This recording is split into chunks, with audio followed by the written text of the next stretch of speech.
Hello everyone, how are you doing? This is MD Tech here with another quick tutorial. In today's tutorial, I'm going to show you guys how to resolve if you're coming across an internet issue on your Windows 10 or Windows 11 computer where it says that not connected, no connections are available. So this should hopefully be a pretty straightforward process here, guys. And without further ado, let's go ahead and jump right into it. So first thing I recommend doing would be to open up the search menu and type in CMD. Best match, come back with command prompt, go ahead and right click on it and select run as administrator.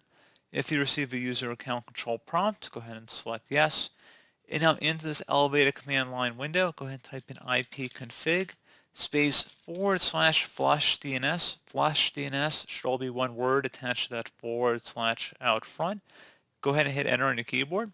Should come back with Windows IP configuration successfully flush the DNS resolver cache.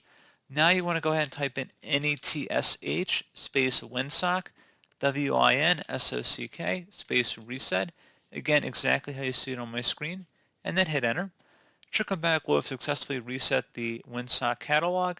You must restart the computer in order to complete the reset. Proceed to close out of here and then restart your device.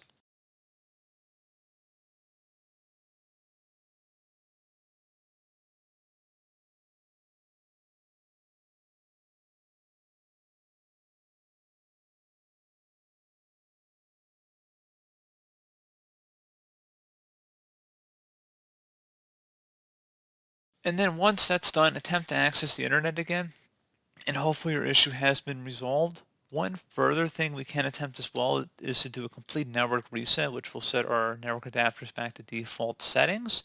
And if you're using a Wi-Fi connection, you're going to have to get your Wi-Fi credentials before you proceed, because if once we're done, you're going to restart your computer, and you will need to enter back in those Wi-Fi credentials if you want to get back online.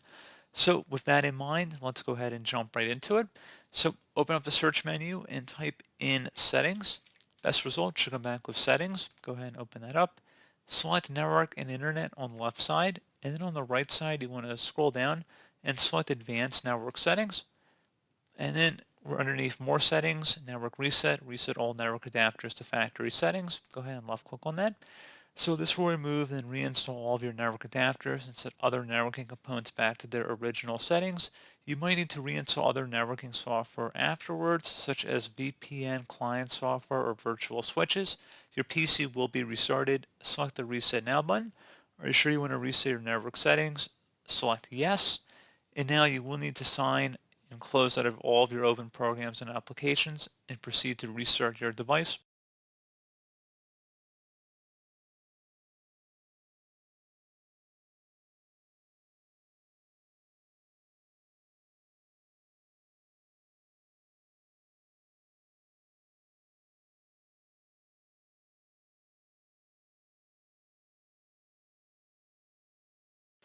And hopefully your issue should have been resolved at this point. So as always, thank you guys for watching this brief tutorial. I do hope I was able to help you out, and I do look forward to catching you all in the next tutorial. Goodbye.